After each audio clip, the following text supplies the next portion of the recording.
Don't you want to work? Don't you really want to work? Hi guys, welcome back to my channel. Did you know if you're between the ages of 55 and 65, you have to work volunteer for at least 80 hours a month, guys? They just changed this last year. I know they changed the food stamp where you only get 3 months if you don't have any kids.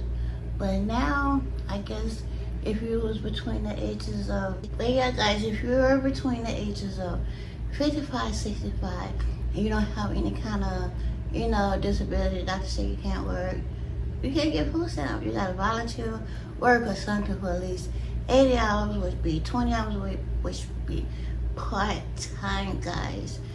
Guys, you guys have to work. You gotta work these days. But don't you want to work?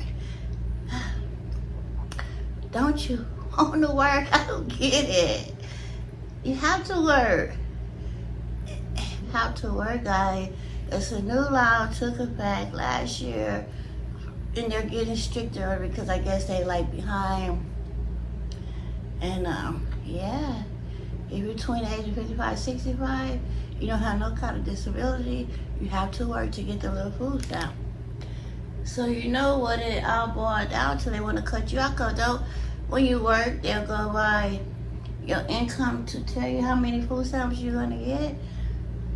So eventually that's what it's coming down to. It says your food assistance, the money you depend on to buy groceries every single month, is about to be cut off. Not because you did anything wrong, not because your income changed, but because of a brand new rule you didn't even know existed. This isn't a hypothetical. This is happening right now, across the country, to real people between the ages of 55 and 64. And if you're one of them, you may have as little as 90 days before your benefits disappear.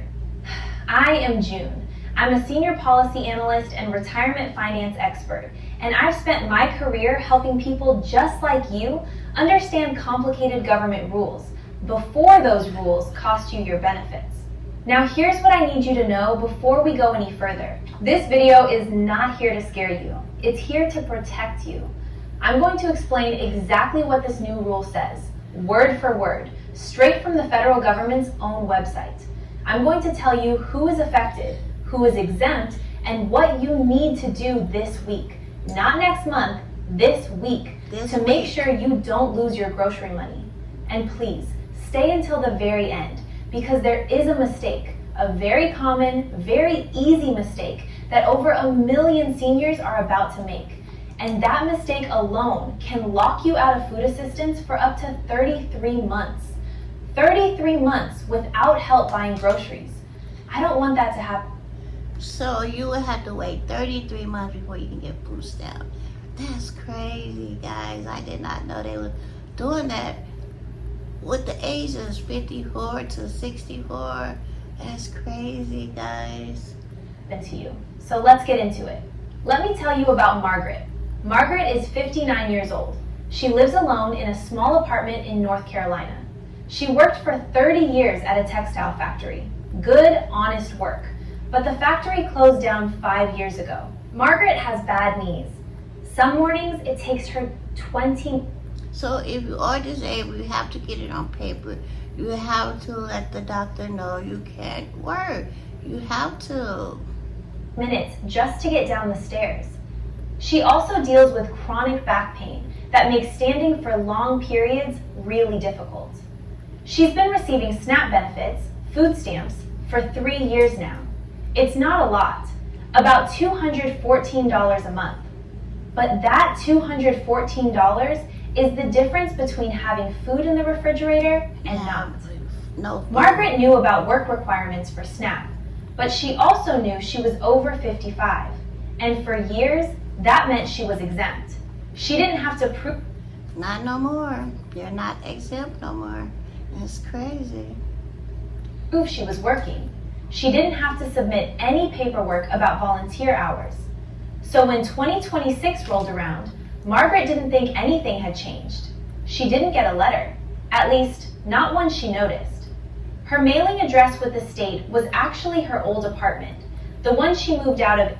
That's what she messed up at. You have to, when you move, you have to give everybody your new address.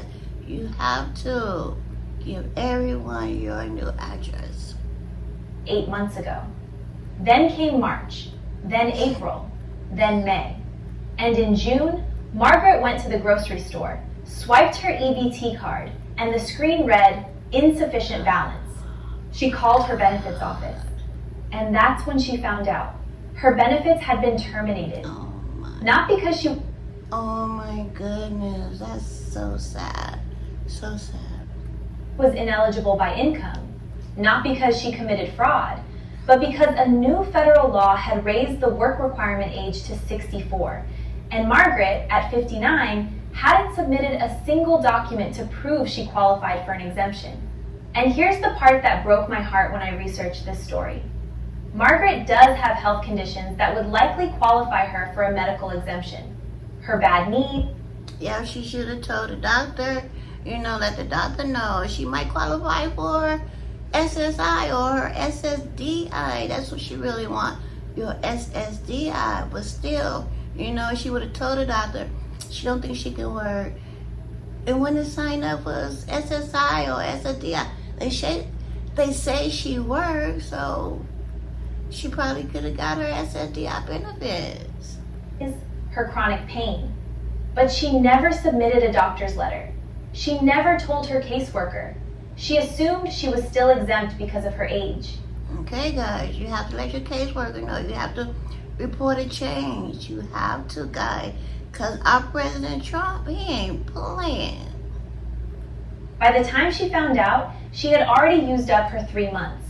And the caseworker told her she might not be eligible again for up to 33 months, nearly 3 years, unless she could prove she met the work requirement for 30 consecutive days. Margaret's mistake was simple. She assumed the old rules still applied. Margaret's story is not unique. Experts estimate that more than 1 million adults. So guys, please, if you're between the age of 54 and 64 and you're not on disability, please, guys, go get on disability, or if you can't work, get a letter from the doctor saying you can't work. If you really can't work, or if you can work, you gotta go to work. If you want those food stamps, you have to go to work now.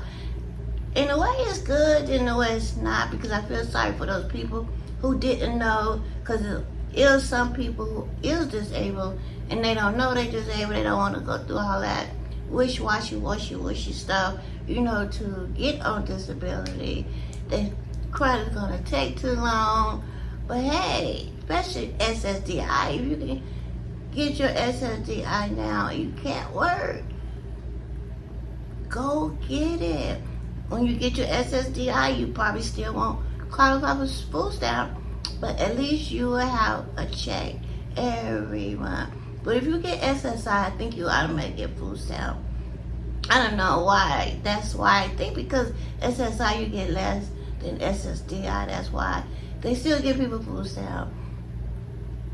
But like a married living couple together, SSDI, I ain't giving you nothing. Now maybe if I was single by myself, I probably would get Medicaid and food stamp. I think I probably would. But if my husband was single living by himself, I don't think he would qualify because of his Social Security check. My check is way lower than him. So I still don't think he'll qualify for Medicaid and food stamps. I don't think he would, but I think I would. I think I would qualify. Between 55 and 64 are at risk of making the exact same mistake. Let's make sure you are not one of them. All right, let's break this down piece by piece. No jargon, no confusion, just the facts. What law changed? On July 4th, 2025, President Trump signed into law what's called... That was over a year ago. That Saturday, a year he signed it. Called the One Big Beautiful Bill Act. Now, that's a big law that covers many things, but buried inside it is a change to the food stamp program, SNAP, that directly affects millions of older Americans. Here's what changed. Before this law, if you were 55 or older, you were exempt from something called the ABAWD work requirement. ABAWD stands for able-bodied adults without dependents. It's a government classification. Under the old rule, only adults aged 18 to 54 had to prove they were working or volunteering to keep their SNAP benefits long-term. But the new law raised that age ceiling from 54 all the way up to 64. That means if you are anywhere between 55 and 64 years old and you don't have dependents, the requirement now applies to you for the very first Hear that, guys? It applies to you. time. AARP reported it plainly, and I quote, "For the first time ever, adults ages 55 to 64 must work or volunteer at least 80 hours a month to qualify for or keep food benefits." Because here's something I need to warn you about. Medicaid work requirements are coming next. Starting in early 2027, Y'all hear that? Medicaid is next, guys. You gotta have Medicare. You have to.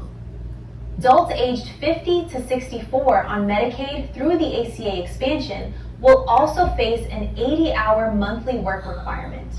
According to the Kaiser Family Foundation, the Congressional Budget Office estimates this could cause nearly 5 million people to become uninsured. The age of 54 and 64. You have to do 20 hours of work, 20 hours of any kind of work. Volunteer, babysitting, taking care of your parents, taking care of your grandparents. Every single benefits office is not optional anymore. It's survival. Step 3. Start documenting your hours now, even if you think you're exempt. Here's what I tell everyone. Even if you believe you qualify for an exemption, start building your file now. Get a letter from your doctor. Ask your physician to state in writing that you have a physical or mental limitation that prevents you from working. Take that letter to your SNAP office. If you receive SSI, SSDI, or VA disability benefits, bring your award letter or proof of payment. AARP's advice is straightforward. And You don't have to take your award letter or nothing. They already know. Once you apply for the thing, they know if you get SSI or SSDI or VA. They already know. So I hate when they say do that. These people already know. If you're working, they already know by your social security number. And I quote, "A good rule of thumb is to bring as much documentation as possible to your eligibility or recertification appointment." Remember, Medicaid coming soon. It's crazy. It's why, God, we have to work. Now they saying volunteer. I give it another 2-3 years. Now they gonna be talking about you gotta work. And I think food stamps just gonna slowly disappear within over the next 10 years. Ain't gonna be no more food stamp. It's gonna be completely stopped. Especially if Trump get his way, where he can keep running for president. The president, guys. I don't know, but anyway, guys, we have to work. You gotta work. Ain't no stopping. Don't you want to work? Don't you really want to work? I don't get it. I just can't. But anyway, guys, make sure you like, comment, subscribe. If you're on food stamps, you're between those ages. Make sure you're protected. Make sure you're doing what you have to do to still get this stuff. Because next going to be Section 8. At the Medicaid, you watch. Section 8 going to be the same way. Oh, this and that. You watch. They're going to do something to stop Section 8. It's coming. Well, I don't think I will be alive for Section 8, but I know I'm going to be alive for food stamp. I'm alive now. And Medicaid next year. But Section 8, I might not be alive for that because it's going to take time to phase Section 8 out. I really think they're going to be working on that next. Bye, guys.